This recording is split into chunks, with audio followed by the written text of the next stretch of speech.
acidosis respiratoria. Habíamos comentado brevemente en la sesión pasada que todo lo respiratorio en cuanto a equilibrio ácido-base lo vamos a ligar a la presión parcial de CO2 o dióxido de carbono. En este caso, lo primero, lo que me interesa mucho hacer hincapié, diferenciar, porque luego se enreda uno, es lo siguiente. Dice aquí, acidosis respiratoria es debida al compromiso de la ventilación alveolar y puede producir aumento de la PCO2 o presión arterial de dióxido de carbono. Esto se llama hipercapnia y disminuye el pH. Y este trastorno puede ser agudo o crónico. Y fíjense, nos dice la insuficiencia respiratoria aguda. Atención, aquí es donde viene mi problema. Para que podamos avanzar, debemos primero especificar qué es insuficiencia respiratoria y los tipos. Eso se va a ver hasta pulmonar, pero aquí debemos de manejarlo. Y debo comentarles lo primero. Hay unas alteraciones que van a ocasionar que el paciente no capte adecuadamente el oxígeno. Es decir, está teniendo movimientos respiratorios, entra al aire a sus alvéolos, pero no puede hacer el intercambio adecuadamente sus pulmones. Y eso afecta la oxigenación. Entonces, todas aquellas alteraciones que induzcan falta de oxigenación sanguínea, fíjense bien, es una insuficiencia respiratoria de tipo 1. Es decir, nada más va a afectar oxigenación. Esas no van a ocasionar acidosis en consecuencia, porque no se está afectando el intercambio de dióxido de carbono. Ahora, por otra parte, hay otras alteraciones de corte respiratorio que van a afectar el intercambio de dióxido de carbono también a la par que afectan el del oxígeno. Y entonces ya estamos hablando de una insuficiencia respiratoria de tipo 2. Fíjense bien, la tipo 1 nada más afecta una, es una regla mnemotécnica. Nada más afecta un parámetro, y es la oxigenación. Causa hipoxemia. La tipo 2 afecta a los dos parámetros, en consecuencia, entonces hipoxemia más hipercapnia. Ya lo tenemos, hipercapnia. Ahora, fíjense bien, aquí es muy importante distinguir lo siguiente. Si esa alteración está actuando de manera aguda, vamos a encontrarnos que aumenta el dióxido de carbono en arterias y, atención, el bicarbonato sí se modifica, pero es mínimo. Esta modificación es mínima, el valor. Y bueno, aquí tenemos que el pH cambia en gran medida.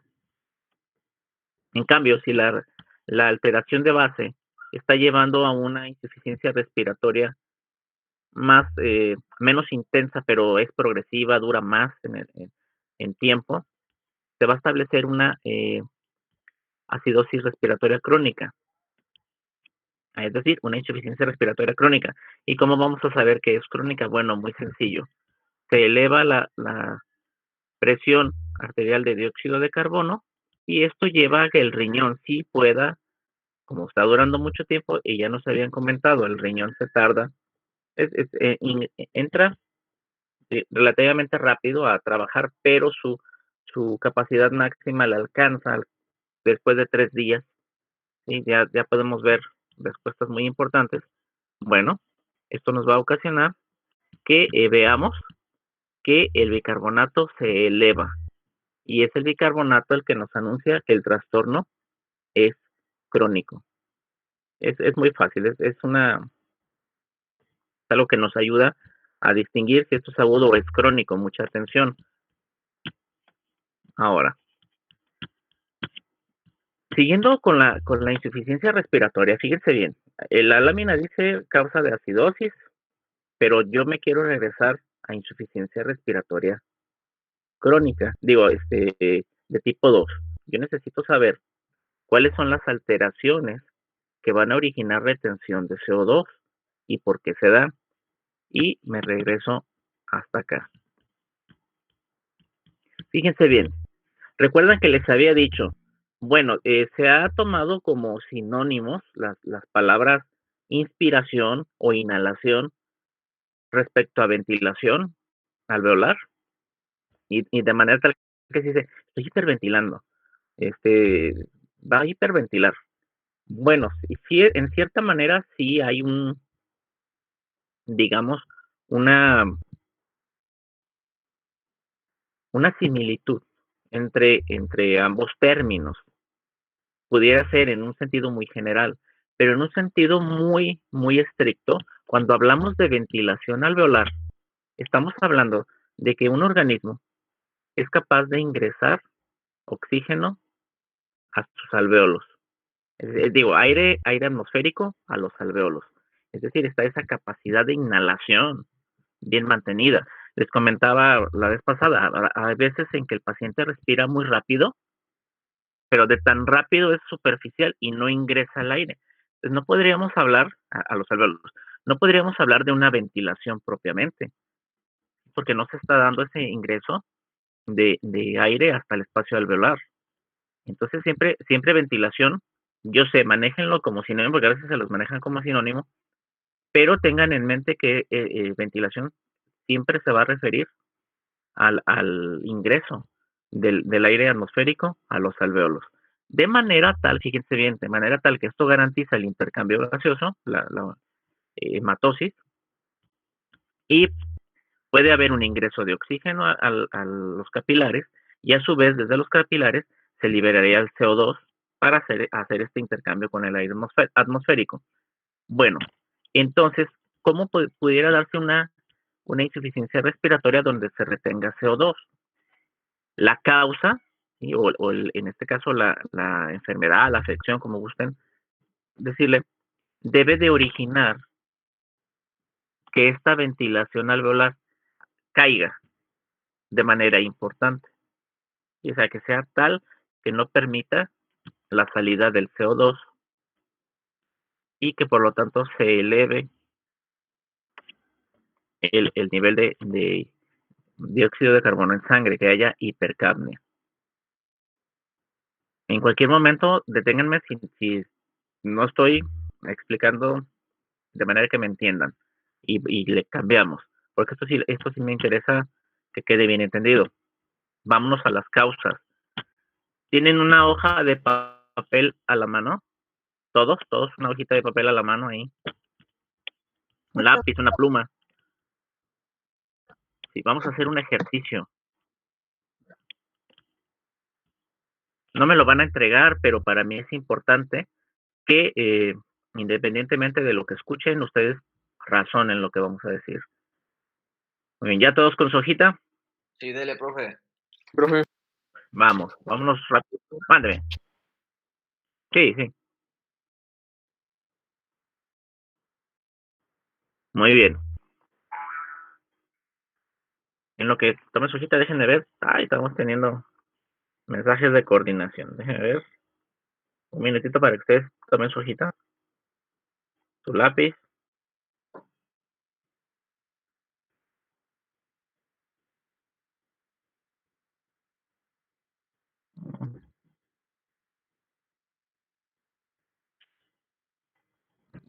Muy bien.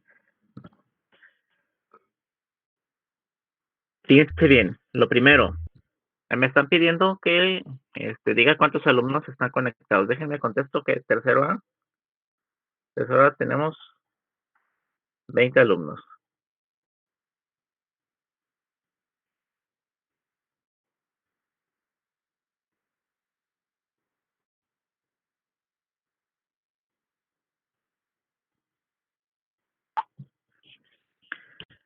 Bien.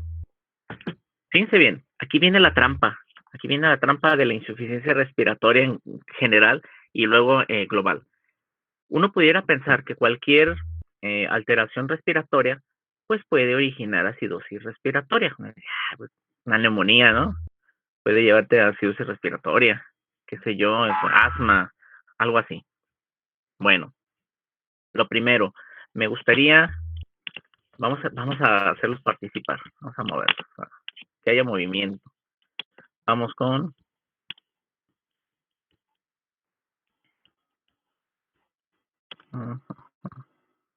Isabel. Valentina Isabel.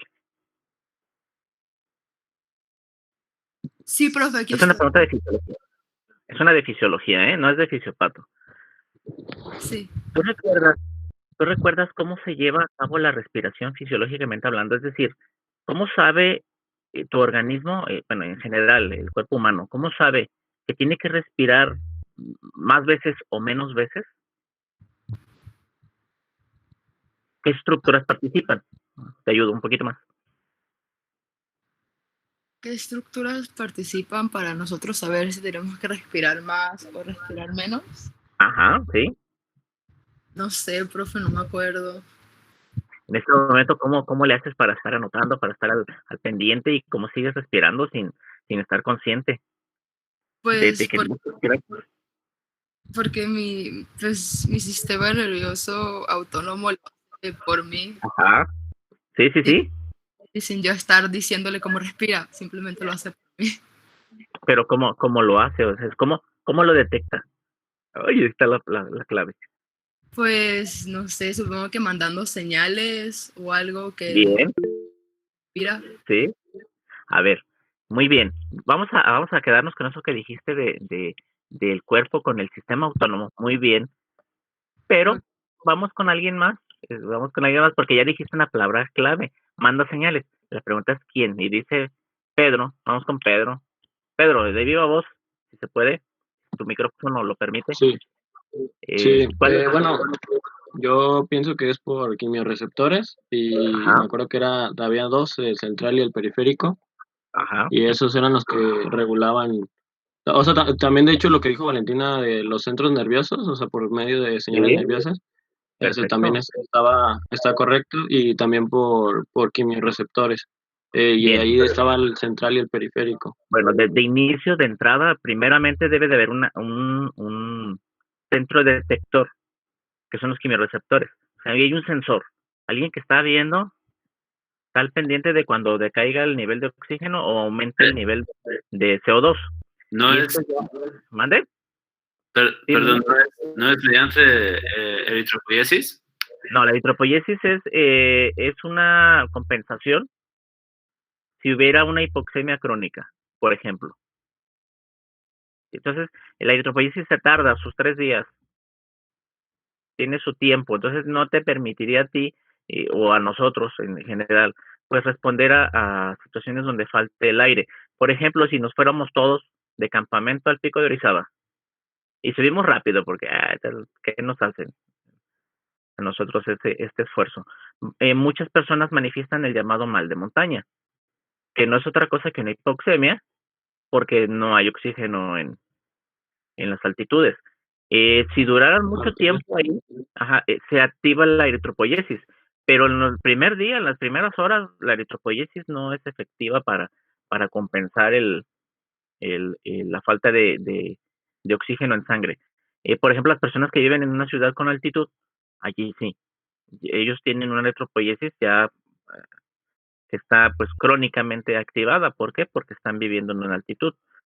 Sí, Eso les da, Adaptación. ajá, sí, efectivamente, eso me pasó cuando me hice una VH. Cuando llegué aquí tenía los ajá. eritrocitos muy altos.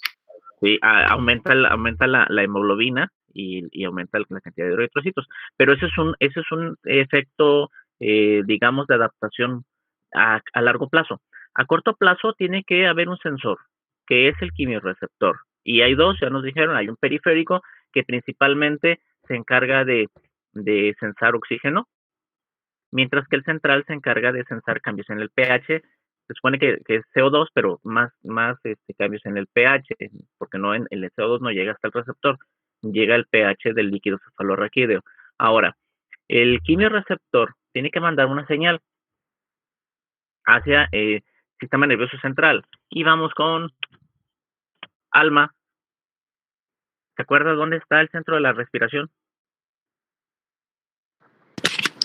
¿En el bulbo raquídeo? Perfecto, muy bien. Tenemos dos grupos de neuronas ahí.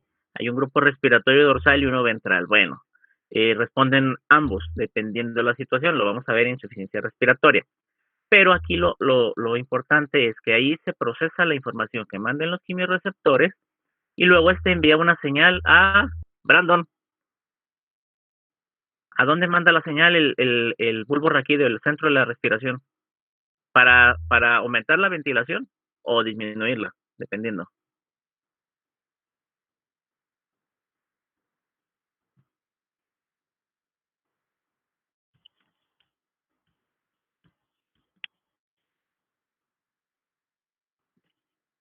Si está Brandon. No sirve el micro por allí, dinos a dónde lo mandas.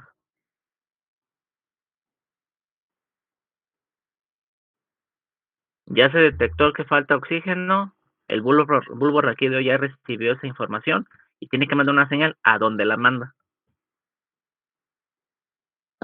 Profe, pero doctor, perdón, se refiere como, o sea, del bulbo raquídeo, ¿qué son los valores que va a dónde lo manda, si sube o baja? No. Ya detectó que falta oxígeno. ¿A quién le va a mandar la señal? Doctor, Ajá, sí, a diga. las neuronas motoras, ¿no? Que inervan los músculos intercostales. Ay, casi, bueno, sí. Pero hay otro antes, un músculo más importante. ¿Los del cuello? El diafragma. Diafragma, dice Gerardo. Sí, primeramente el diafragma. Ya si es muy necesario, ya serían los músculos intercostales para que intervengan haciendo más ventilación. Bueno, pues a ese resultado de que se contrae el músculo diafragma y los inspiratorios intercostales, esa entrada de aire, ese proceso es la ventilación. ¿Sí? Fíjense bien, ese proceso es la ventilación. Ahora, vámonos a las causas y van a usar su hojita para irme. Ahí vamos a hacer un ejercicio muy interesante.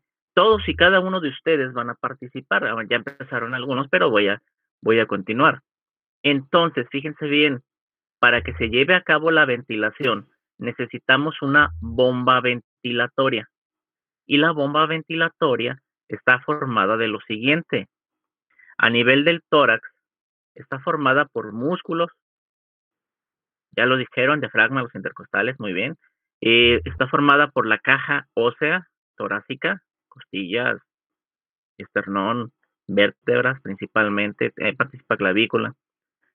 Luego, esa bomba está integrada también por la pleura parietal, que nos olvida a veces integrarla. La pleura parietal tiene mucho que ver con que, recuerden, no se colapsen los pulmones, ejerce una presión negativa. Luego, la bomba se complementa, pues una cosa es que estén los elementos que propiamente bombean, pero recuerden, por ejemplo, las bombas que están del aljibe para llenar el tinaco necesitan energía eléctrica, necesitan un cableado.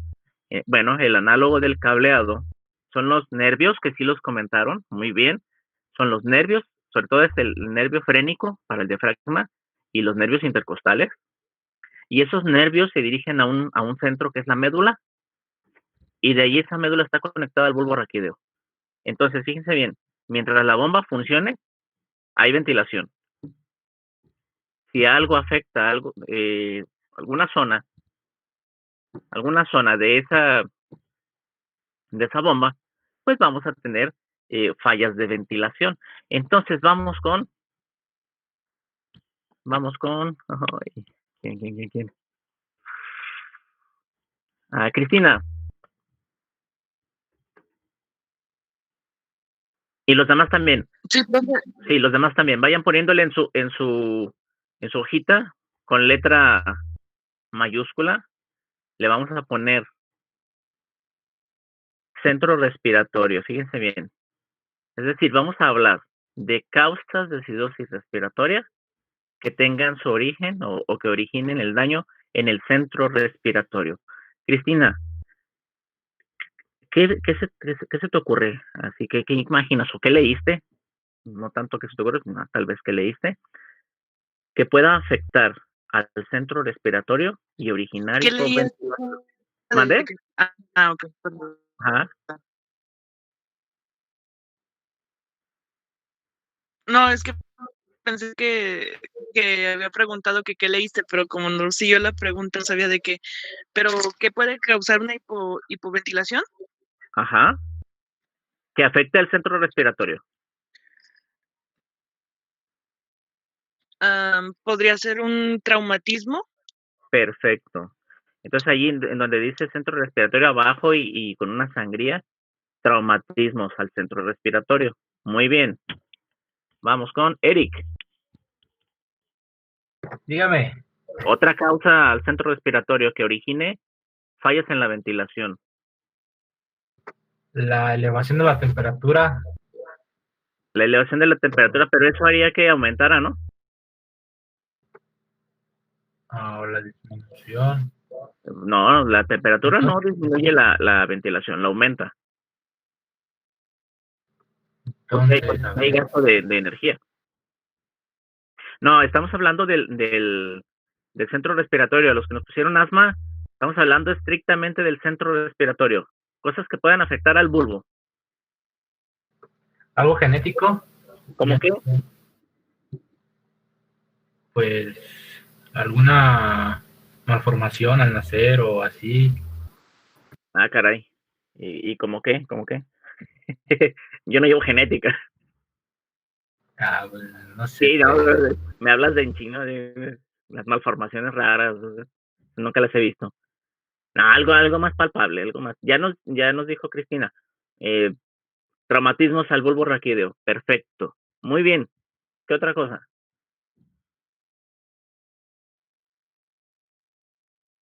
Vi que me pusieron varias cosas. No es cianosis. Cianosis es una manifestación.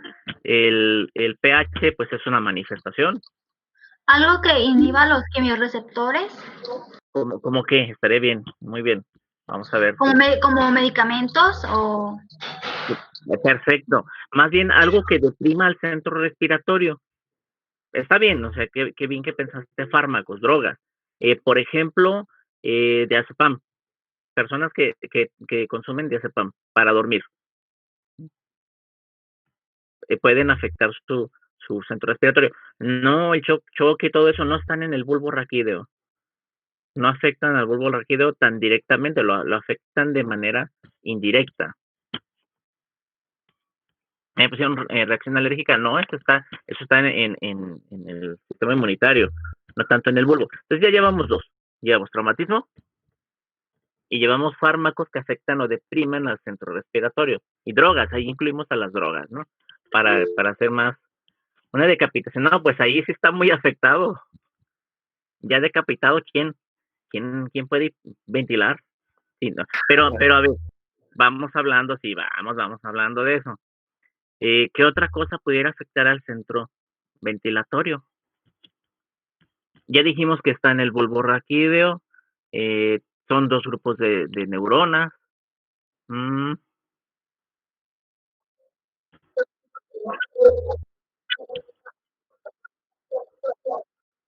Ay, es que yo de malformaciones sí estoy como muy nuevo, muy lego, muy, muy neófito.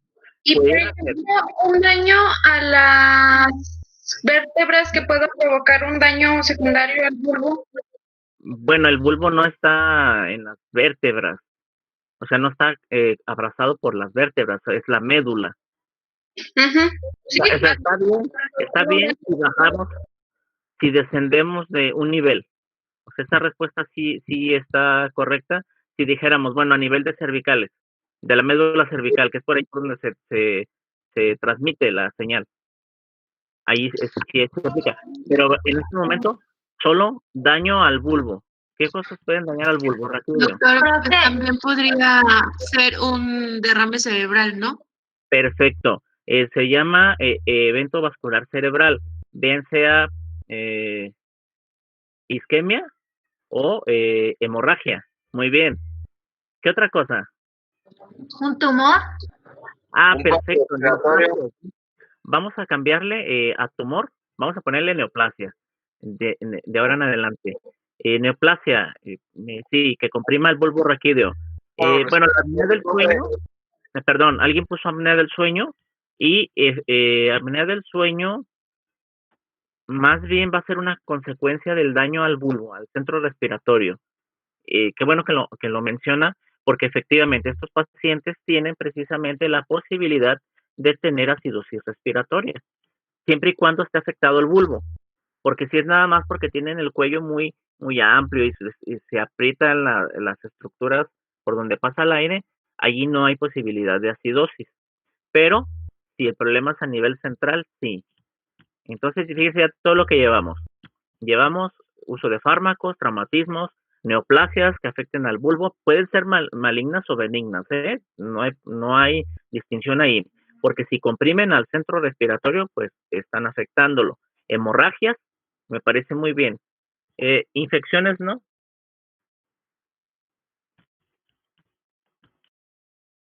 Sí, también, ¿no? ¿Cómo cuál? Puede ser una meningitis. Perfecto. Una meningitis y otra. Tuberculosis. Una meningitis, tuberculosis meningea. ¿Alguna otra? También termina en itis.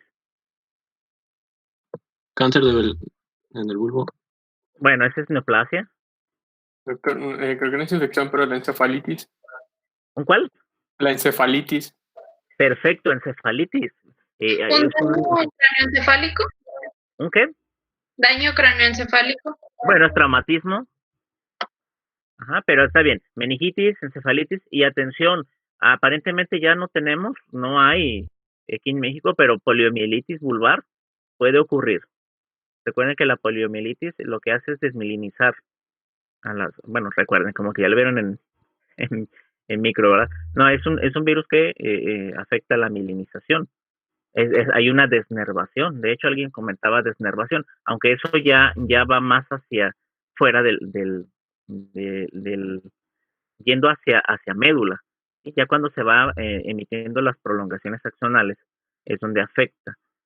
Y entonces de ahí nos pasamos a cervicales. Ya bajen un peldaño con mayúsculas, daño a médula cervical. Enfermedad por priones. Bueno, sí hacen encefalitis los priones. Entonces sí está incluido aquí. Entonces fíjense todos los que pusimos nada más en bulbo.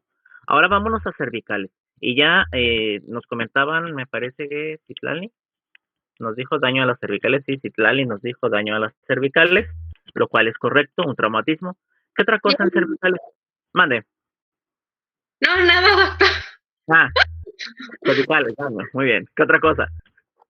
¿A las hernias de disco? Una hernia, sí, perfecto. Claro, obviamente estamos hablando de una hernia muy intensa, grado avanzado.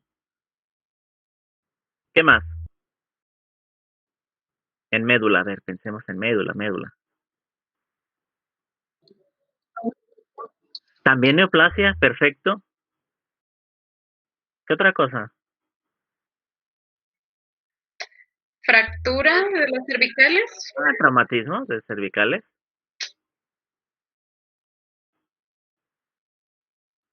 Hay una enfermedad en la médula que de hecho no solo afecta a la médula, también afecta al cerebro. Perfecto, ya lo puso aquí Brandon.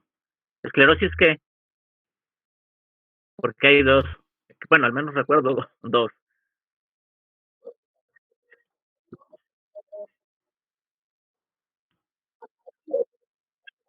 A ver, piénsale bien y a lo mejor tal vez sea respuesta de otra categoría. Pero, por ejemplo, Brandon nos dice esclerosis. ¿Cuál esclerosis? Múltiple, nos pone Itzel. Perfecto. Esclerosis múltiple. Póngale ahí esclerosis. De hecho, la esclerosis múltiple puede afectar también a nivel central, porque también es una pérdida de una afectación de las vainas de mielina. Y hay otra esclerosis que es la lateral amiotrófica, que también está como causa de hipoventilación, porque afecta también médula. ¿Qué otra cosa? Bueno, ya, dejemos la médula en paz. Ya, a ver, se generó el impulso respiratorio, o ventilatorio se genera en bulbo. Desciende a través de la médula cervical y luego hacia la torácica y se transmite por los nervios. ¿Hay alguna, o sea, pongan otro peldañito y pónganle ahí, nervios respiratorios, frénico e intercostales?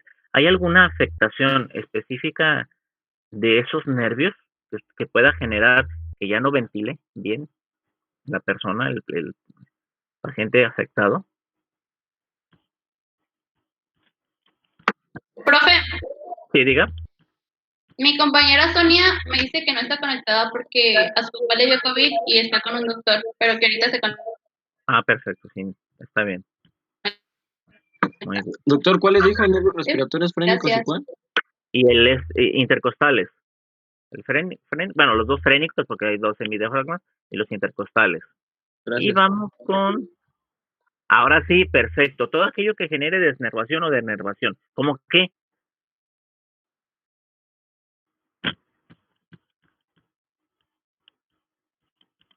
¿Cómo qué? ¿Cómo qué? Un traumatismo.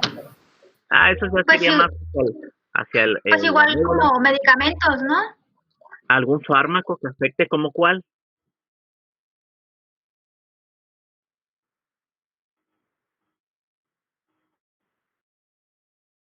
La coca, Muy bien, muy también bien. la marihuana. Muy bien. Drogas pueden ser. Fármacos como los bloqueantes neuromusculares, o sea, paralizantes musculares, y pueden generar. En general, Salma, cualquier fármaco que afecte la transmisión neuromuscular tendría el efecto de disminuir la ventilación si afecta a estrictamente la placa neuromuscular. Si afecta el bulbo raquídeo, estamos hablando de que es al centro de la respiración. Y yo me voy más por los bloqueantes musculares. Se utilizan mucho en anestesiología. Succinilcolina me viene a la mente, porque bloquean la placa neuromuscular. ¿Alguna infección que bloquee placa neuromuscular? De hecho, ustedes los debieron haber vacunado.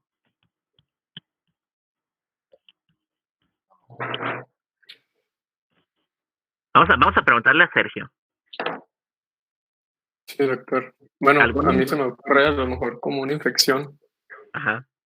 Alguna infección, o a lo mejor una neoplasia que esté a lo mejor comprimiendo los nervios. ¿Cómo cuál? ¿Como cuál neoplasia? Ajá, sí, porque estamos hablando de trayecto desde médula hacia los nervios. Entonces imagínate el trayecto anatómicamente. ¿Cómo qué tipo de neoplasia? Sí, es posible, ¿no? Teóricamente es posible. Pero ¿como cuál? Convulsiones sería más a nivel del sistema nervioso central. Ajá, pero dijiste algo antes y no lo no, Cristina dijo algo antes. De hecho, yo creí que le había ayudado a Sergio. Dije, Sergio lo leyó y nos va a decir. Pero en efecto, tétanos. El Clostridium tetani fabrica una toxina, sintetiza una toxina que que aumenta, mejor dicho, la contracción muscular. ¿Sí? Entonces, tiene que ver con una estimulación de la placa neuromotora. ¿Alguna otra infección? Pariente del tétanos. ¿Profe, el polio?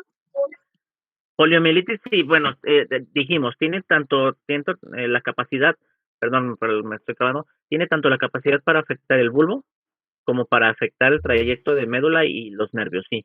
De hecho, si han visto las fotos, métanse a ver fotos de pacientes que tuvieron poliomielitis en la infancia, sus piernas están atróficas. Generalmente, bueno, depende de dónde les afecte. Y sí, puede ser una denervación por poliomielitis. Nos ponen neumotórax. No, el neumotórax no afectaría al nervio, es más hacia la pleura. Lo guardamos para pleura. Intoxicación está fuera de, eso viene de afuera, vamos, sí es una causa, pero no está incluida en la bomba. Trastornos, bien, perfecto, muy bien, muy bien. Trastornos electrolíticos, sobre todo aquellos que tengan que ver con ¿cómo se llama? El potencial de acción. hiperpotasemia, hipopotasemia, también trastornos del sodio, del calcio, están incluidos aquí. Muy bien, muy bien. Doctor, pero eso ya sería en un caso muy extremo, ¿no? Por ejemplo, de hiperpotasemia. Sí, en efecto, pero sí pueden afectar, hablando a nivel neuromuscular, afectan el potencial de acción. Y sí tiene que ser un caso muy, muy grave. Otra infección, variante del tétanos, que también tiene que ver, y es más, de hecho, les voy a dar una ayuda. Muchos actores y actrices abusan de esa toxina. Y no es cocaína. Ajá, perfecto. Muy bien. La toxina botulínica. ¿Sí? Al contrario del tétanos, esta bloquea la transmisión de manera que se hace una flacidez. Pero entonces afecta músculo diafragma. Otra que se me viene a la mente, ¿han escuchado hablar de la miastenia? Miastenia gravis. No, doctor. No, la miastenia gravis son anticuerpos contra acetilcolina, que es el neurotransmisor de la placa neuromuscular. Un momentito, denme un minutito.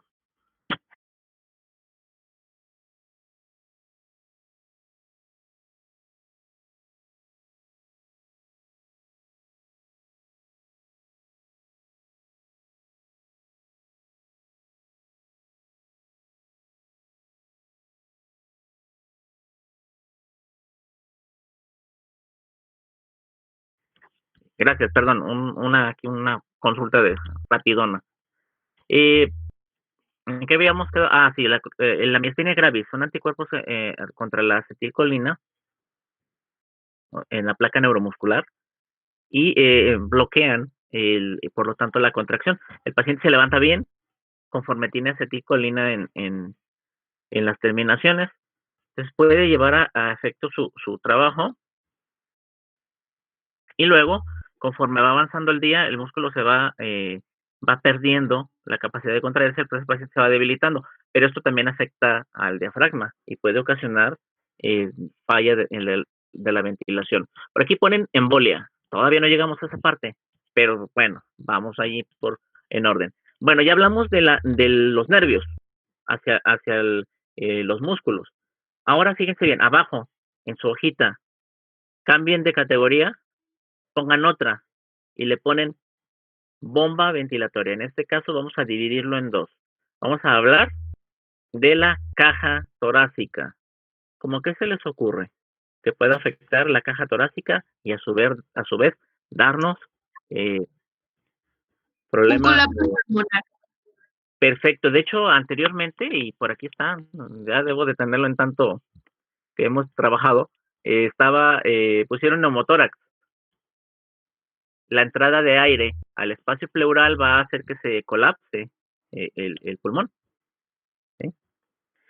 Fíjate que osteoporosis no estaría tan, o sea, vamos, tendría que haber, lo que dijo anteriormente Citlali, si hubiera una fractura de costillas, sí. De hecho, deben de romperse 3 costillas para que haya problema. Pónganle allí una notita, rotura o fractura de 3 costillas es igual a tórax inestable, es decir, no se puede hacer bien el trabajo de inspiración, de inhalación. Nos ponen aquí perforación pulmonar, bueno, ese es el neumotórax, bueno, habría neumotórax si se perfora un pulmón. Traumatismos musculares, muy bien. Aquí incluimos todavía hipernatremia, hiponatremia, que serían, trastornos electrolíticos, perdón, que serían trastornos muy generales. Está bien. ¿Qué más? Que afecte la caja torácica, tanto músculo como costillas. Ahora sí, podríamos hablar de malformaciones. Yo diré mejor, deformidades. Bien, aquí alguien pone enfermedad de Duchenne, ¿es Gerardo? Perfecto. ¿En qué consiste esa enfermedad?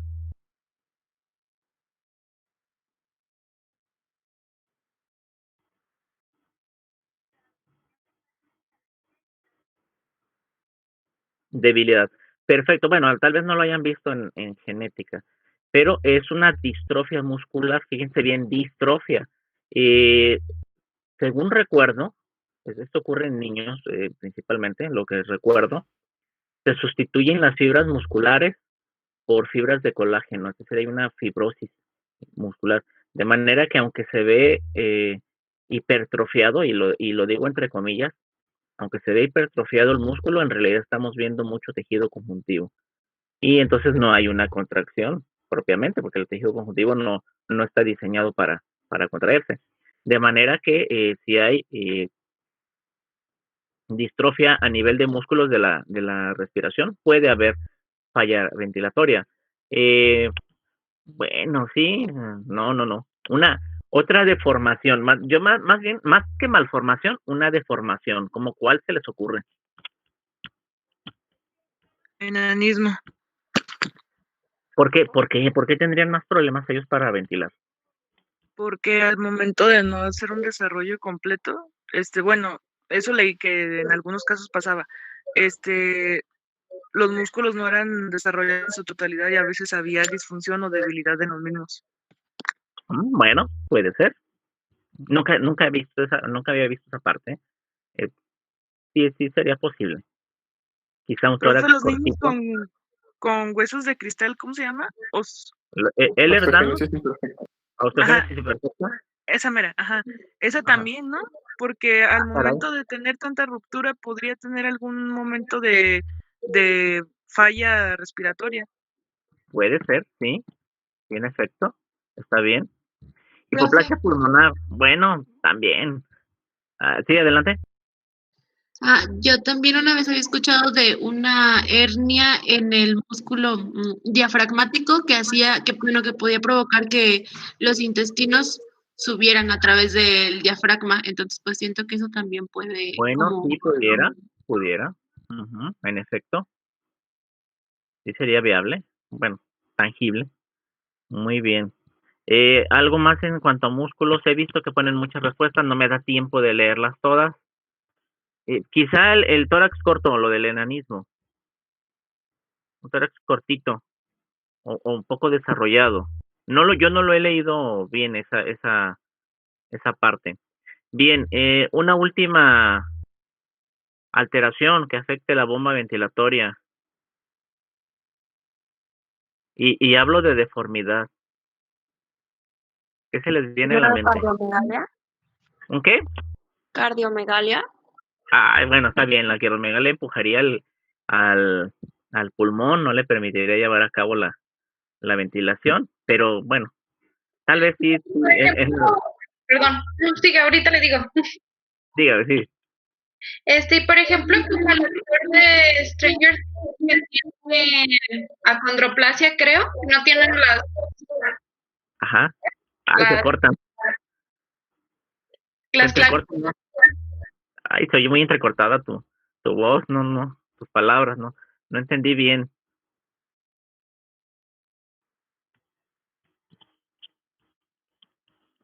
Acondroplasia, bueno, esto el enanismo, ajá. Sí, aplicas el enanismo. Podría ser el síndrome de Poland. ¿Ese cómo es? Síndrome de Poland, el que los músculos de los costados de atrofia. Bueno, sí, cualquier afectación muscular estaría bien. No estaría bien, más bien me refiero a que sí estaría categorizado como una causa de falla de la ventilación. Muy bien, les voy a dar la última pista ya para cerrar esto y aquí dejar una nota muy importante, la van a poner en su hojita, pero van a hacer ustedes decir, ¿cómo joroba el maestro? ¿No se les viene a la mente nada de deformidad? ¿Una hipoplasia pulmonar? Bueno, ese es un trastorno genético, es una malformación, es lo que tengo entendido. Yo hablo de una deformación. ¿Escoliosis o algo así? Muy bien, por eso dije que como jorobo, ¿verdad? Muy bien, una joroba, una deformidad de la columna vertebral, una escoliosis o un pronunciamiento de la cifosis, lo que es la joroba en sí. Un paciente que tiene esa deformidad en la columna vertebral difícilmente puede generar respiraciones profundas. Quien tenga duda de cómo es esto, adopte la posición jorobada y trate de respirar profundo. Le va a costar mucho trabajo. Ahora imaginen, eso nada más para una ventilación. Ahora imagínense a alguien que está todo el día con esa cifosis, pues obviamente tiene problema. Es difícil hacerlo. Bien, hasta aquí, fíjense bien, hasta aquí le van a poner la siguiente nota. Estas son causas de insuficiencia respiratoria tipo 2. Ya dijimos que involucra hipercapnia, hipoxemia. Hago una pausa para que le pongan. Estas son alteraciones o causas, perdón. Estas son causas de... ¿Cómo dije? ¿Me lo repiten? Ya me perdí. Causas respiratorias. Insuficiencia respiratoria. Causas de insuficiencia respiratoria. Muchas gracias, sí. Estas son causas de insuficiencia respiratoria tipo 2. Y no sé si le ponen otro color, le subrayan, le resaltan. Lo siguiente. Con pulmón sano. Con pulmón sano. Vamos a quitar todas las que involucraban pulmón. Pero estas son causas de insuficiencia respiratoria con el pulmón sano o con pulmones sanos.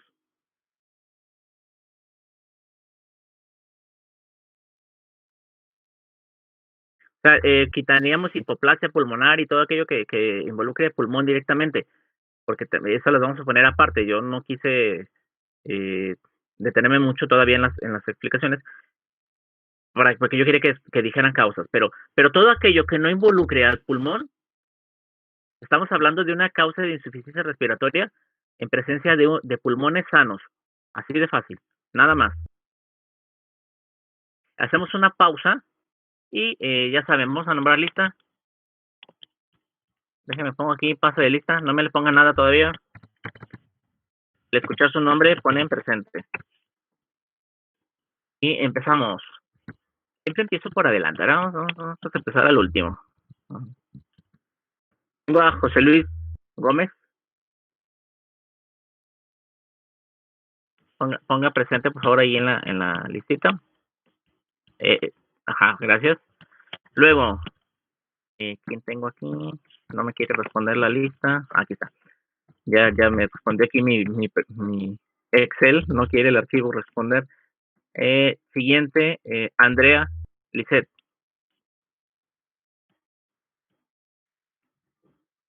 De baja. De baja, ándele pues. Muchas gracias. Luego está Valentina Isabel. Ponga ahí presente, por favor. Ya participó. Luego tenemos a Fernando Josué.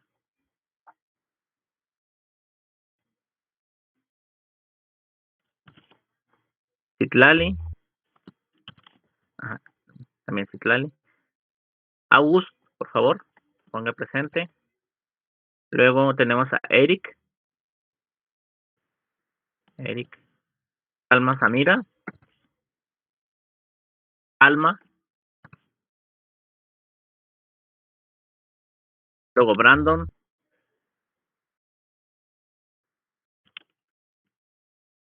Lilia.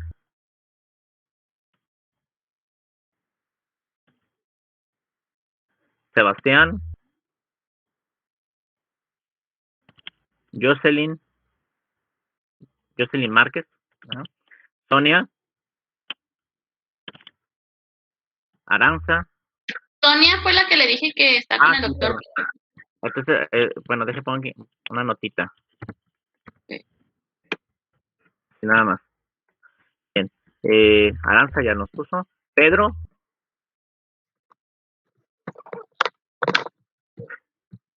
Lizzy, Patricia. Ixchel.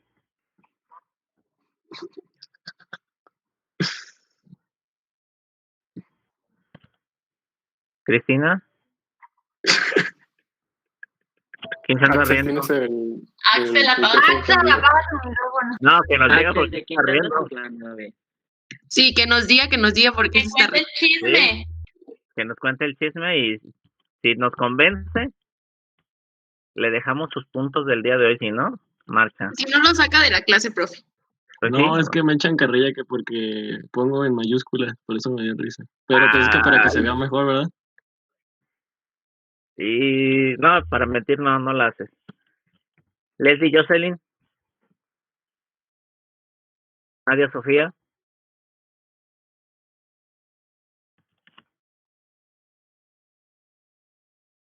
Ajá. Gerardo. Atsidi.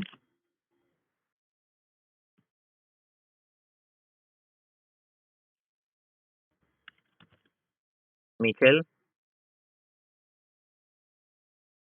Michelle Carolina. Y luego Fátima. Abigail.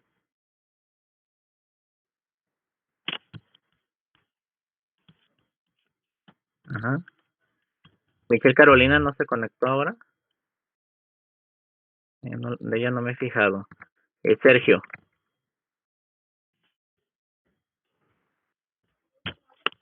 Sergio, muy bien.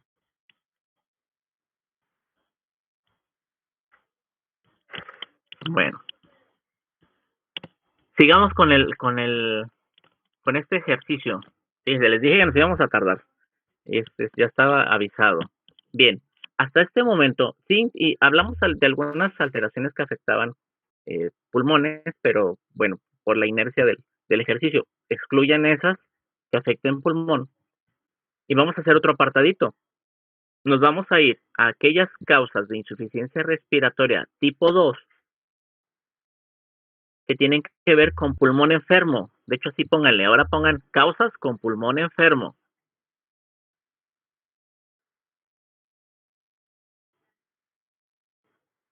Creo que no era con pulmón sano. No. Las que vimos eran con pulmones sanos. Ahora, aparte, pongan causas con pulmones enfermos o con pulmón enfermo, como dicen los libros.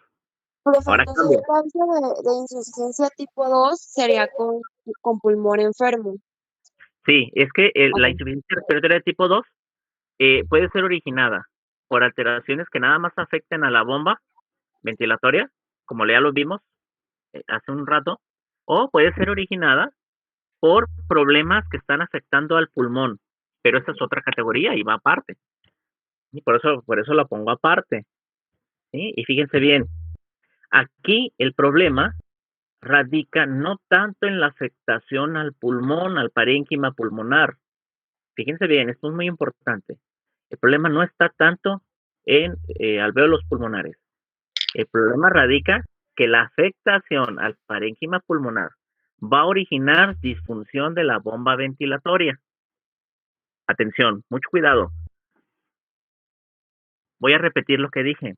La alteración del alvéolo o de los alvéolos, parénquima pulmonar, va a condicionar, a su vez, una afectación de la bomba ventilatoria. ¿Cómo es esto? A grandes rasgos, alguien que me recuerde, ¿cuáles son los componentes de la bomba ventilatoria? Son músculos, caja ósea, pleura parietal, diafragma y nervios. Muy bien, el bulbo raquídeo. Muy bien, entonces tiene que haber algo originado por el problema pulmonar que va a afectar a estas estructuras. Y fíjense bien, cualquier cosa que afecte al parénquima, que ya me habían mencionado, asma, embolia pulmonar, neumonía, qué sé yo, todo eso que está afectando al parénquima, o en realidad al pulmón, y aquí pudiéramos incluir derrames y otro daño pulmonar, causas de neumotórax, que lo habíamos metido acá en general en lo que afectará a la bomba, pero ya dijimos que lo vamos a sacar de ahí para meterlo en esta categoría. Todo eso que afecta al parénquima pulmonar va a afectar a la bomba de la siguiente manera. Principio de cuentas, tiene que afectar a los músculos. ¿De qué manera se afecta un músculo esquelético?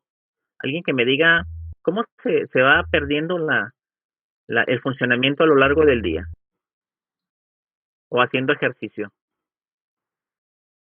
¿Pueden hacer ejercicio todo el día?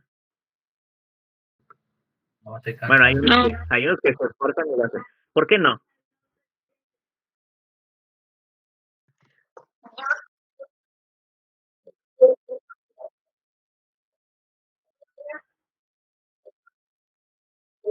Ajá, muy bien. Eh, Ajá, ajá. Pero en general, ¿qué le pasa al músculo con la actividad continua? Ajá. ¿Qué le pasa al músculo con la actividad continua? La acumulación del ácido láctico. Muy bien. ¿Alguien aquí puso ácido láctico? Muy bien. Y sí, se está comentando lo del ácido láctico, en efecto. Eh, Hay una palabra que traduce acumulación de ácido láctico, de potasio, de cosas así. ¿Cuál es esa palabra? Que de hecho a veces nosotros nos sentimos así, ¿eh? Ay, es que estoy bien. ¿Qué? Cansancio. Perfecto. Estamos hablando entonces de la fatiga muscular. Fíjense bien, el hecho de que haya una neumonía, de que haya una embolia pulmonar, puede traducirse así inicialmente como una falla de la oxigenación. Es decir, habría una insuficiencia respiratoria de tipo 1, nada más habría hipoxemia. Pero recuerden, dijimos, ¿quién va a reaccionar a la hipoxemia? El centro respiratorio. Entonces el centro respiratorio va a decirle al diafragma, va a mandar señales al diafragma para que trabaje más. Entonces el diafragma va inicialmente pues va a aumentar, incrementar la frecuencia respiratoria en un intento por mejorar la ventilación. Sin embargo, es un músculo y va a acumularse ácido láctico, va a acumularse potasio, algunas otras situaciones, circunstancias, se va a acabar el ATP, se hablaba de energía hace un momento. Entonces el músculo se va a fatigar y va a llegar un momento en que ya no va a responderle al centro ventilatorio y va a contraerse menos eficientemente y menos con menor velocidad, de manera que ya caeríamos en una hipoventilación, es decir, ya es insuficiente el trabajo muscular para recambiar el oxígeno que está, el aire ambiental por el aire alveolar, perdón, por el aire atmosférico o ambiental. Ya entra menos. ¿Sí? Esa es una de las consecuencias. Primero, la fatiga muscular. Número 2, la otra consecuencia es, ustedes piensan o creen que si hay hipoxemia, el centro respiratorio va a dejar de trabajar porque ya se cansó el diafragma. Sí, ¿no? No, pues aumenta la frecuencia cardíaca para que haya como que se recupere el oxígeno, ¿no? Ajá, muy bien. En un intento por continuar manteniendo la ventilación y aumentar el nivel de oxígeno en sangre, el centro respiratorio no va a dejar de trabajar, va a seguir mandando impulsos. Oye, necesito que te contraigas. Entonces va a llegar un momento en que los estímulos y la contracción del diafragma sea cada una por su lado. ¿Sí? Es decir, para que lo imaginemos, hagan de cuenta que ustedes ya están cansadísimos y en este momento les digo, muchachos, en el Moodle dejé una posvaloración y tienen 2 minutos. ¿Sí? Como ya están cansados, va a ser la reacción no muy popular. Algo así, el diafragma está cansado y le están llegando los estímulos de que se contraiga. Pero el diafragma ya por cuestiones propias ya dijimos ácido láctico y otros cambios dentro de las fibras musculares, ya no va a responder al estímulo. Y se hace algo que se llama disociación, esto sí, anótenlo, disociación entre estímulo aferente y eferente. Fíjense bien, el diafragma ya se va a contraer más lento y ahí le pueden llegar 3 estímulos para que se contraiga, pero nada más va a responder a uno. O puede ser porque puede ser que se esté que se esté contrayendo y le esté ingresando un estímulo, o sea, le llegue el estímulo de, síguete contrayendo, ya estoy contrayéndome, ¿no? O sea, no puedo hacer sacar fuerzas de donde no las tengo, así de fácil. Eso es lo que ocurre. Se disocia entonces el estímulo aferente con el eferente. ¿Por qué? Porque está llegando continuamente el estímulo eferente de hipoxemia. Y el aferente es, aumenta la ventilación, pero no puede responder el diafragma. Esa es la segunda mecanismo que lleva a retención de CO2 en estos casos. Y el tercero viene dado por la enfermedad en sí. Por ejemplo, los asmáticos que se mencionaba anteriormente, asma. En un paciente asmático hay una broncoconstricción, se cierran los bronquiolos y el aire pasa a duras penas de ingreso y para salir le cuesta más trabajo. Y de hecho, cuando el paciente asmático expira, hace sus expiraciones, es cuando se escucha el silbidito o el chillidito, como que tiene gatito, ¿sí? Es pero es nada más cuando saca el aire, cuando exhala, ¿sí? Está expirando el aire alveolar, es cuando se escucha. Ahora imaginen que se sigue cerrando el conducto respiratorio, en los bronquiolos en este caso, no solo por la contracción muscular, de músculo liso que contiene sus paredes, sino que se está produciendo moco, que es un moco espeso y que está tapando todavía más la luz. ¿Qué le pasa al aire que llega al alvéolo? Que le cuesta trabajo salir, por lo tanto se retiene, de manera que cuando el paciente intenta inhalar aire, adentro hay aire que está obstruyendo la entrada de nuevo aire oxigenado y esto está haciendo que se retenga el CO2 porque no sale totalmente el aire. Entonces, este sería este tercer mecanismo que va cambiando dependiendo el tipo de afectación. Si nos vamos a derrames pleurales, a neumotórax, pues de entrada el contenido que está acumulándose en la cavidad pleural es el que está evitando que se expanda el pulmón, y por lo tanto no deja que haya el intercambio. ¿Sí? Entonces todo va a variar dependiendo, este tercer mecanismo cambia dependiendo la afectación de base. ¿Hasta aquí vamos bien?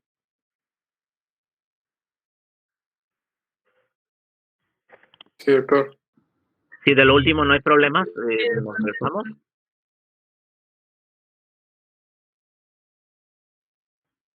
Sí quedó bien establecido que las alteraciones que ya mencionamos, es decir, neumonía, embolia pulmonar, asma, por poner algunos ejemplos, no son responsables directas de una retención de CO2, sino más bien son responsables indirectas a través de fatigar al diafragma, hacer que el centro respiratorio se disocie respecto a la contracción del diafragma y luego también que se evita la entrada de aire. Esto sí lo expliqué bien, adecuadamente, si me lo entendieron, así como yo lo expliqué, o lo podemos explicar de otra manera.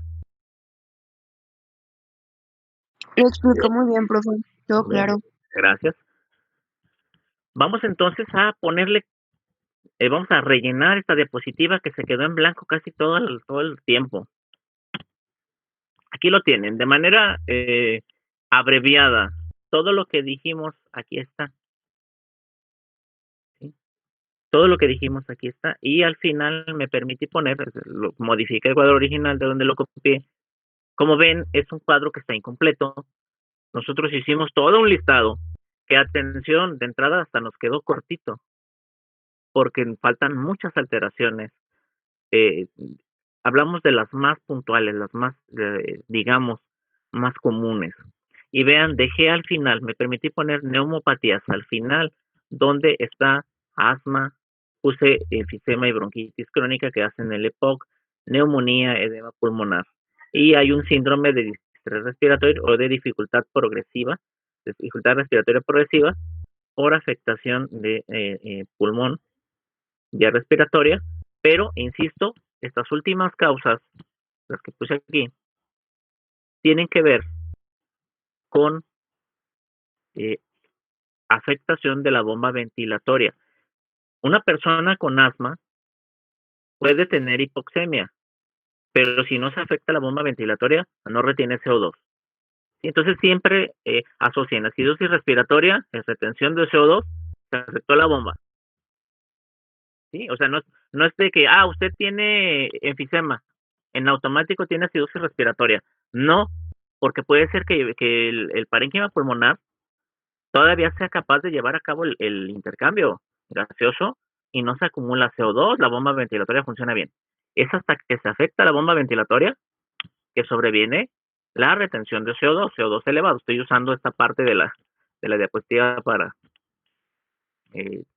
ilustrarlo. Pero, y vean, debí haber quitado esta de respiración en ambiente con contenido de CO2 elevado, la debí haber dejado acá. ¿Por qué? Bueno, puede darse el caso, sobre todo se da en situaciones de hacinamiento y que la habitación donde esté las personas hacinadas tenga poca ventilación, hablamos de ventanas y puertas. En este caso se acumula el CO2 y entonces el paciente o la persona, mejor dicho, lo que está respirando, en vez de un aire atmosférico que tenga oxígeno en una cantidad que le permita pues mantener sus niveles de oxemia o de oxigenación sanguínea normal, va a estar respirando un aire ambiental cuyo contenido de CO2 ya está elevado, ya está viciado, y entonces por lo tanto no puede a su vez, esto es un gradiente de concentración, no me quiero enredar mucho, a ver, voy a replantearme la idea. Recuerden que los gases también se mueven por un gradiente de concentración, es decir, el CO2 difunde desde los capilares hacia el aire alveolar, porque no hay CO2 ahí, hay poquito, entonces difunde fácilmente. Lo mismo pasaría, ya explicado, para esta respiración en ambiente con CO2 elevado. No es que la gente respire el CO2 en sí, sino que ya no podría eliminar el que está produciendo, porque afuera, en el aire ambiental, pues hay mucho CO2, no, el gradiente aquí está desfavorable para la eliminación de CO2 y por lo tanto se retendría a nivel capilar, es decir, no puede desecharlo. Pero atención, así como estas son alteraciones de la bomba ventilatoria, esta es alteración de la bomba ventilatoria de manera secundaria a afectación del parénquima, pues esta parte no tiene nada que ver con ninguna de las dos. Podríamos considerarlo que esta es una causa extracorporal, fíjense bien, está fuera del cuerpo o del organismo, es una causa extracorporal de acumulación de CO2, de hipercapnia. Sí, insisto, solamente en casos de hacinamiento donde no haya ventilación a la habitación.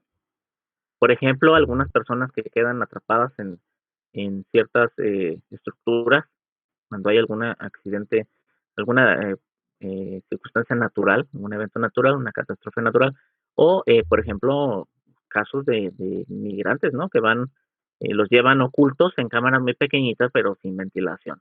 Terminan Como por... a veces se ponen a inhalar hielo seco, ¿no, doctor? Ajá, a veces puede ser, sí.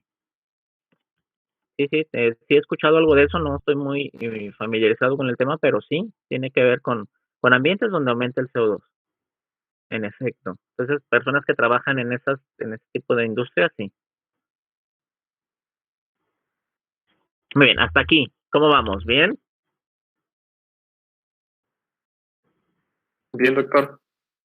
Perfecto. Como se dan cuenta, no hemos tocado todavía acidosis respiratoria, nos hemos enfocado en mucha insuficiencia respiratoria, pero no podía ser de otra manera. De lo contrario, no entenderíamos lo que sigue y sobre todo, ¿se acuerdan que vimos un caso clínico al inicio del tema, así breve? Bueno, vamos a tratar de ver este caso clínico, de resolverlo ahora con esta nueva información.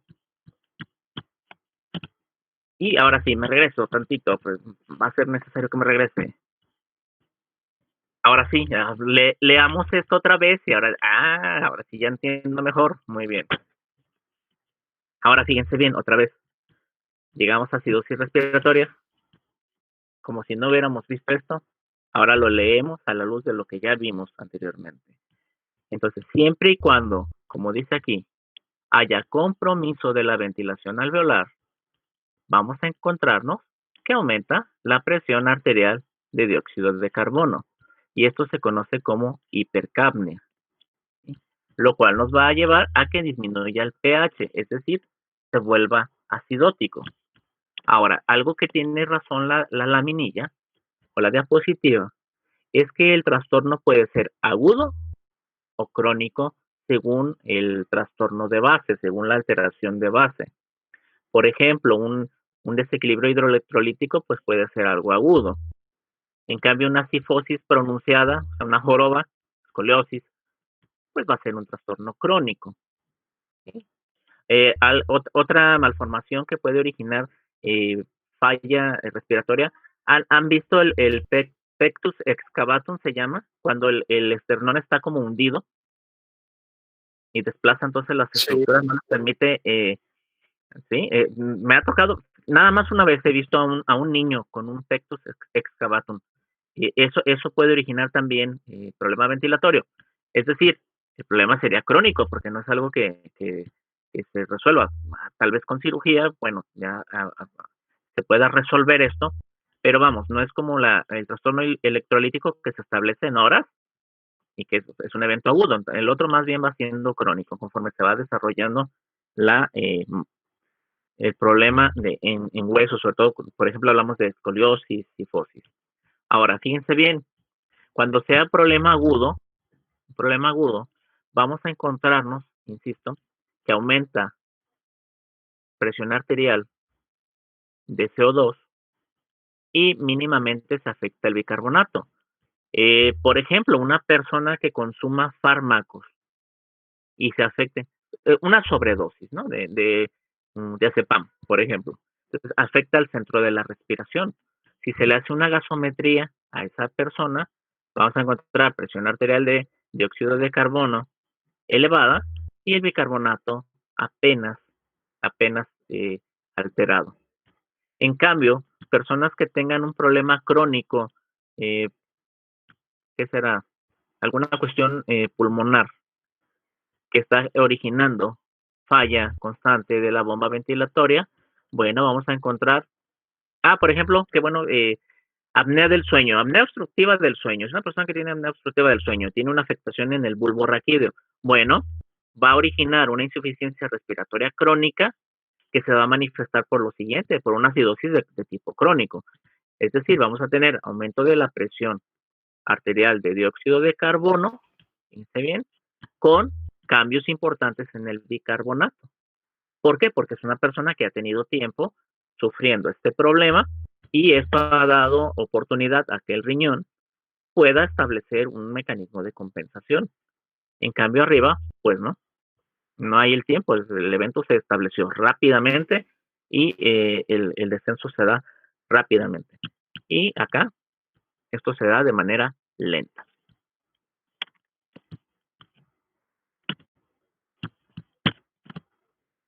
Las causas.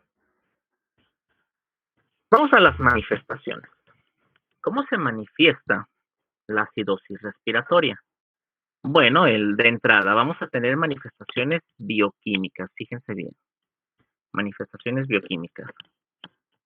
El pH menor de 7.35. Vamos a encontrarnos la presión arterial de dióxido de carbono, es decir, el trastorno primario va a estar en este parámetro y se encuentra elevado o elevada la presión arterial.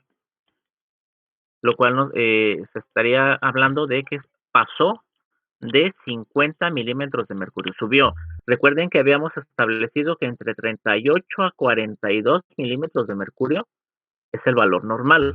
Hay autores que dicen que hasta 44, 45. Bueno, está bien, pero si pasa de 50 milímetros de mercurio, entonces tenemos que ya es una hipercapnia. Atención, esto se llama hipercapnia, como estaba al principio. ¿Sí? Luego, el evento compensador es el bicarbonato y vamos a tener un bicarbonato elevado. Este es el efecto compensador. Ahora, algo muy importante, si estamos hablando de insuficiencia respiratoria, pues obviamente por falta de oxígeno vamos a tener cierto tipo de alteraciones, ¿no? Unas manifestaciones específicas de falta de oxigenación. ¿Sí? Pero las que siguen, todas estas son manifestaciones por aumento del CO2. Es decir, vamos a irnos específicamente a manifestaciones dadas por hipercapnia. Primero de ellos, y muy importante, hay una vasodilatación cerebral, con lo cual incrementa el flujo sanguíneo, pero atención, al aumentar el flujo, se corre el riesgo de que haya aumento de la presión hidrostática y por lo tanto un edema cerebral. Y entonces conforme se va dando el edema, vamos a encontrarnos que lo primero que manifiesta la persona, dolor de cabeza. Le duele su cabeza a la persona. Si esto avanza, puede aumentar la presión intracraneal. Atención, puede ser tan intensa la presión intracraneal. Y luego puede haber alteraciones, cambios de conducta, como dice aquí, confusión, depresión, paranoia, alucinaciones incluso. O puede haber problemas del estado de conciencia, alteración del estado de conciencia, por el aumento de presión intracraneal. Luego, pensemos, está afectándose el potencial de acción. Hay una acidosis. Bueno, puede haber debilidad, temblores, muscular, parálisis muscular, efecto de esta función neurológica afectada. A nivel de la piel, fíjense bien, también se da vasodilatación, por lo tanto incrementa el flujo de sangre hacia la piel y por lo tanto aumenta la concentración de calor. Recuérdese que el calor viaja por sangre, nuestro calor corporal. Entonces se establece una piel eritematosa, se vuelve rojiza y caliente. Si tocamos a un paciente que tiene acidosis, su piel tiene aumento de temperatura. No lo puse velocidad. ¿No quiere responder esto? No. Me falta ponerle algo, por favor, ahí pongan una notita. Me faltó ponerle algo. Como consecuencia del aumento de dióxido de carbono, también se va a afectar el sistema cardiovascular. No solamente por vasodilatación, sino que el corazón va a tener alteraciones contráctiles. Vamos a tener arritmias también. Se afecta, da arritmias. Al inicio serían taquicardias y conforme progresa puede ser hacia bradicardias, bradiarritmias.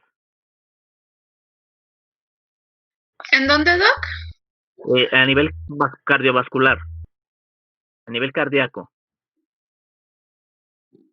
Porque aquí me faltó ponerlo. Entonces, a nivel cardíaco, alteraciones del ritmo, tendencia a arritmias. ¿Arritmias y qué más? Les comentaba, al inicio, como hay mecanismos de compensación, se mencionaba sistema nervioso autónomo al principio de la sesión, sí se liberan catecolaminas y hay taquiarritmias. Y posteriormente ya hay pues una falla contráctil, ya no se puede contraer adecuadamente y habría la posibilidad de hacer bradiarritmias. Sí, pero ya estamos hablando de muy avanzado, muy evolucionado.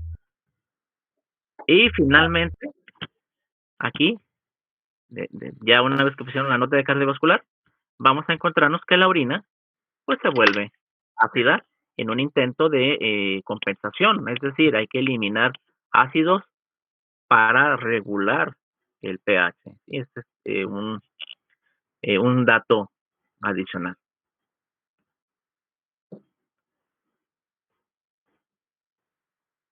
Y esto es todo lo que tiene que ver con acidosis respiratoria.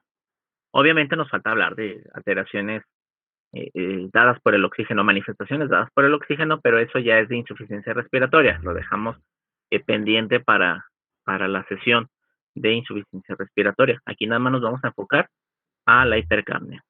Entonces recapitulamos. Perdón. Sí, diga.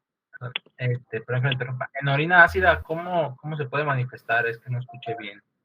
La orina ácida, pues con acidez, le meten se le hace una prueba de pH, se mide el pH de la orina y se nota ácida. ¿Y el paciente? Son tiritas reactivas. Ok, ya me acuerdo. Sí, cierto. Bueno, gracias.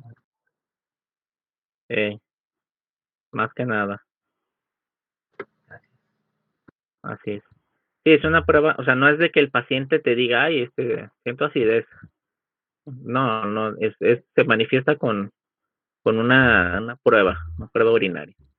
Entonces, como resumen, a manera de ya corte de esta sesión, para que puedan ir a comer algo antes de entrar a otra sesión, les dejamos lo siguiente. Acidosis respiratoria tiene que ver con retención de CO2. La retención de CO2 se va a dar cuando se afecte la bomba ventilatoria. ¿Sí? Es lo que les dejo como reflexión. Vamos a tener manifestaciones propias de esta retención de CO2, generalmente en dos sistemas, tanto el sistema neurológico o nervioso, como el sistema cardiovascular. Son los que más se afectan por la retención de CO2. Y el bicarbonato, última reflexión, el bicarbonato nos va a decir si el problema es agudo o si el problema ya, por el contrario, es crónico.